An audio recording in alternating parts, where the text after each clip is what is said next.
नमस्कार, मी पंजाब डक. आज आहे 14 जुलै 2025.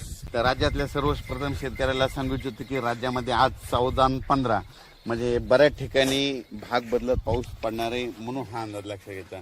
म्हणजे विखुरलेल्या स्वरूपात सांगायचं झालं तर परभणी जिल्हा, लातूर जिल्हा, बीड जिल्हा, धाराशिव, त्याच्यानंतर नगर जिल्हा, त्याच्यानंतर जालना जिल्हा, संभाजीनगर, सोलापूर जिल्ह्यात आज बऱ्याच ठिकाणी विखुरलेल्या स्वरूपाचा पाऊस पडणार आहे, म्हणून हा अंदाज लक्षात घ्यायचा.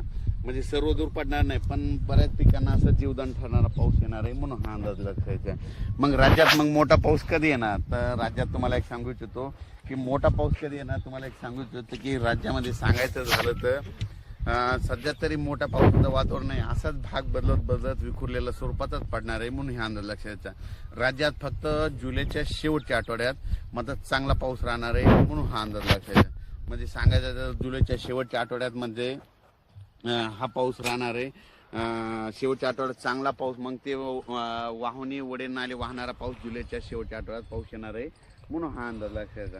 पण राज्यात सध्या तरी मात्र पूर्व विदर्भ झालं, पश्चिमी विदर्भ झालं, दक्षिण महाराष्ट्र, उत्तर महाराष्ट्र, कोकण पट्टी, खानदेश सर्व दूर असं उडे नाले वाहतील तसा पाऊस नाही. फक्त आज मात्र 14 आणि 15 जुलैच्या दरम्यान मात्र दुपारी 3च्या नंतर बऱ्याच ठिकाणी पाऊस पडायला दिसेल. भाग बदलत पर्सनल काहीला सोडून देईल, कुठं पडेल कुठं नाही, म्हणून हे लक्षात येतं. पण राज्यात सध्या तरी मोठं नाही, पण राज्यात मात्र 14-15 आज बऱ्याच ठिकाणी ठिकठिकाणी पाऊस पडणार आहे, म्हणून हे लक्षात यायचं. राज्यात नंतर काय होणार आहे, 18च्या नंतर परत एकदा वातावरण चेंज व्हायला सुरुवात होणार आहे.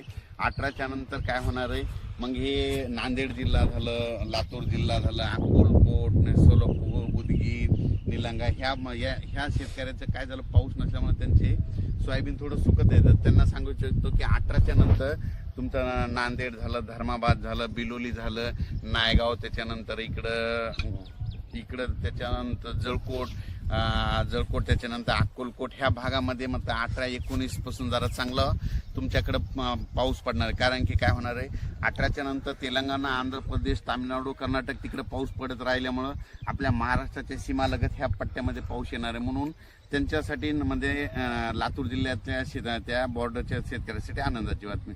पण राज्यात मात्र 22 तारखेच्या नंतर परत आता वातावरण म्हणजे असं वाढत 22 जुलैच्या नंतर चांगलं वातावरण वाढत जाईल. मात्र 27, 28, 29 जुलैला मात्र काय होईल, म्हणजे राज्यात सर्व दूर मोठा पाऊस येणार आहे, म्हणून हे अंदाज लागतं. म्हणजे सांगायचं झालं तर 25 जुलैच्या नंतर जुलैच्या शेवटच्या आठवड्यात चांगला मोठा पाऊस येणार आहे, म्हणून हा अंदाज